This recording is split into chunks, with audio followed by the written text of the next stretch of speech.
Yaba mfowethu sanibona. Mina uphungaleje inkosi yensizwa.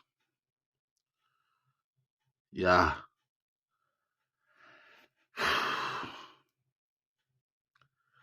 Webafowethu ngifuna ukunitshela something ne.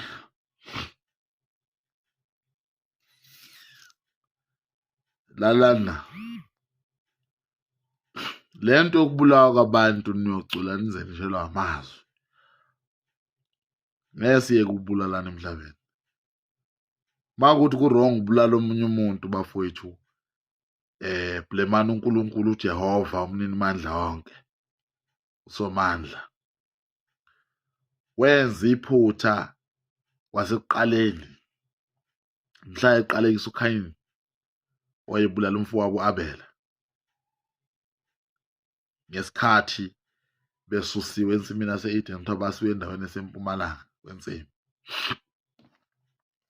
Kuthiwa uNkulunkulu wathi mefika wathi umshonisephi umfowenu njengoba kuthiwa icala lingumphikwa nje. Wathi umshonisephi umfowenu wathi angiyona isecurity yomfowethu mina kusho uKhayini ephendula uNkulunkulu. uNkulunkulu wathi ngilizwile igazi lomfowenu liyakhala phansi emhlabathini. Ngakho-ke ngizokuqalekisa ngendlela amqalekisa ngayo. Wathi ngiyokuqalekisa wena Khayini ibeka kudonsi lokufa ukuze lo kubulele naye abulawe. Uyokufa ubulawa abantu. Lo ozokubulala naye uyobulawa omunye. Kusho ukuthi uNkulunkulu wayibeka lento yacaca ukuthi vele kunabantu kumele bafe bebulawa abantu. Kunabantu okumele babulala abantu ukuze kufezeke isiqalekiso.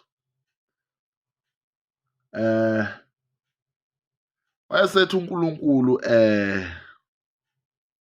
wena mhlaba ngiyakuqalekisa nawe ngokwamukela igazi nomphefumulo womuntu. Yayizwa lento leyo. Uyokuhlaba wonke umuntu ophilayo emhlabeni. Impilo yomuntu ayikunambitheka. Kwase kumila lento kuthiwa ameva. Ngisho wathiwa uhlobo luni lameva ezilongameva.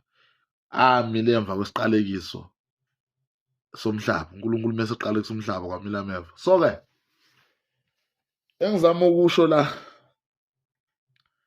ungameze njani umuntu othandana naye? Ufika ushele intombi namhlanje iqome, okanye ushelwe insizwa namhlanje uyiqome. Lithi mase nithandeni isikhathi, thandani nize nifike la nitshelana khona iy'mfihlo. Cha, ngifuna ukukhuluma nje ngiqonde nje.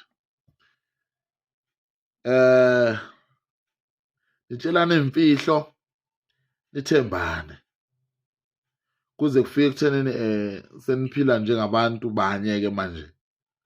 Omunye uphefumulela omunye nomunye uphefumulela omunye. You are one flesh.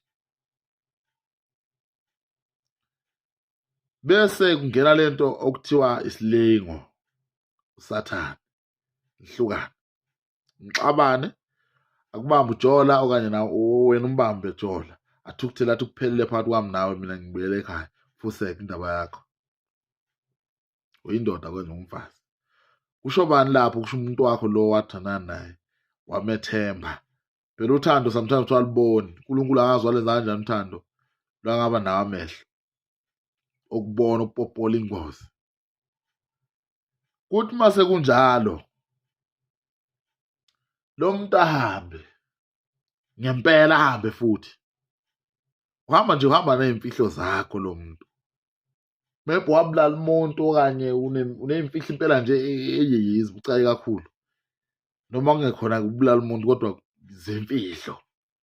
Ungamenze njani lo muntu? Uthi uzama ukumncenga, phela usumncengela ukuthi iy'mfihlo zakho yiphephe, ukuthi abuye back ukuze imfihlo zakho zingaveli.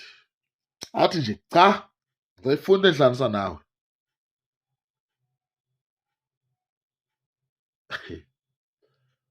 Uthi uyabheka lo muntu useqomile, useqala ukuphosta uthando olusha-ke manje ney'mfihlo zakho. bafowethu,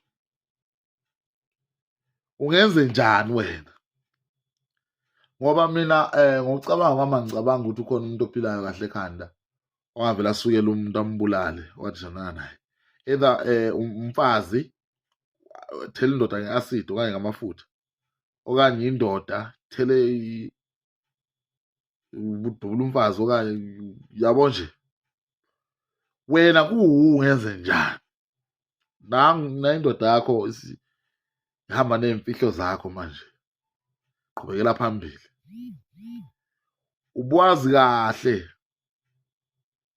ngesikhathi ngiqala ukuthandana kade ngixoxela yonke into nge-past yakho lo muntu. Ngizongixolela ngicine naye cala bafowethu.